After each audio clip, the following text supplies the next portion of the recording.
I'm redoing this test because I had lights on last time. And I also had a filter on, which I am taking off now so we can see what this ISO looks like. All right, so for funsies, here's what we're gonna do on this one. Right now, we're gonna keep it on the base ISOs, go down from each one, hitting the ISO number, if that makes sense. I'm fumbling my words here, but we're gonna go through this and make this work. Who's messaging me? It's no one important. All right, let's go ahead and do this. Okay, so right now we're at 12,800 base ISO at 12,800. Now we're gonna go down. That is my aperture. Sorry about that. Here we go. Oh, we went up.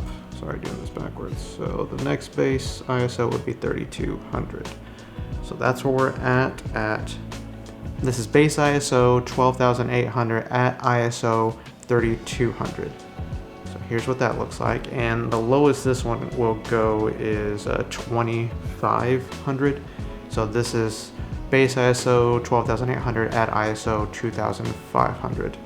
That's what this looks like. All right, and now we are at base ISO 3,200 at ISO 3,200. So let's see what this looks like at. So again, base ISO 3,200. We're at ISO 2,800. Here's what this image looks like.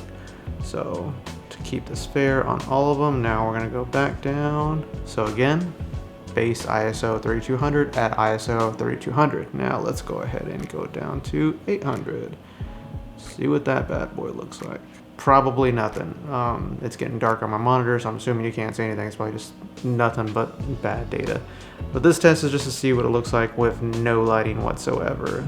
We can change this up a bit. Let's say we wanted to add a little bit in there, and you're like, you know what, let's go in the middle. Let's look at 16. So base ISO 3,200 at 1600 ISO. And autofocus is surprisingly doing very well. I'm looking at my monitor and the square is still on my eye. So even in low light, it's still performing. Okay, let's go to the next one. All right, now this is base ISO 800 at 800. Let's go to the next one up. That's going the opposite direction. So base 800 at 3,200 ISO. And okay, so at base ISO 800, it only goes up to ISO 6,400. And so that's what this looks like, which makes sense, honestly. Okay, so let's go down. We looked at 32 for giggles. Here's 16. I'm just moving for autofocus. It's still tracking my eye. And let's go as low as possible. Autofocus is kind of picking me up, but not really. Okay, I'm pretty sure autofocus has lost me at this point, but this is base ISO 800 at ISO 160. So yeah, again, this is a complete no lighting test.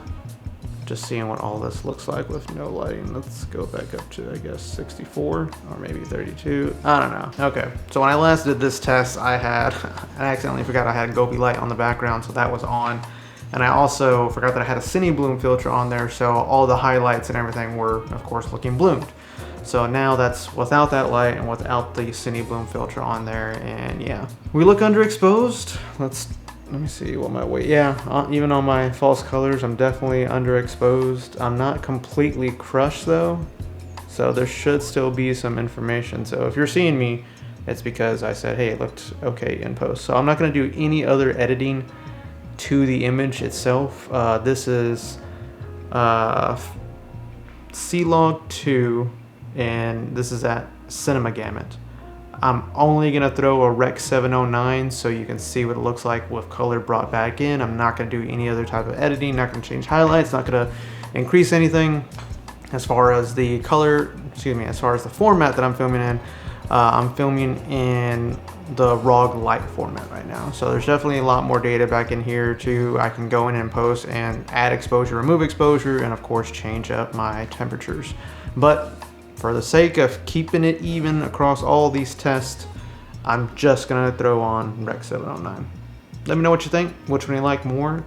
I know one thing that I did notice about like the R5C, that you could go to that base ISO, what, 16, 3200, whatever, and then kind of work your way down, and there was a lot less grain in all those, so I always kind of kept my base ISO at the higher one. I'm just curious if it's the case with this one as well. Let me know your thoughts. This is a random quick video for the people who are interested in the C400. I've enjoyed the camera very much.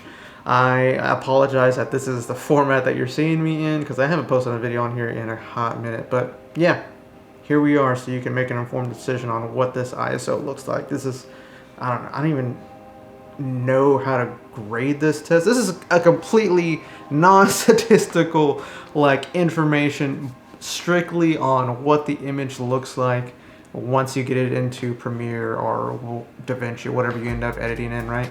On what the image looks like at all these ISOs, so you're just informed about when you're editing, you kind of have an idea what you're working with. Yeah, my only light source right now is the sun coming through this window. There's no overhead lighting, there's nothing else on. This is strictly just all pure ISO. So if this looks great, I'm gonna be very surprised. All right, guys. Well, I'll see you on the next one. If there's any other tests that y'all want me to run on the C400, I'm definitely gonna be using this as my main A cam for until the future of this channel, or whatever the heck I end up doing.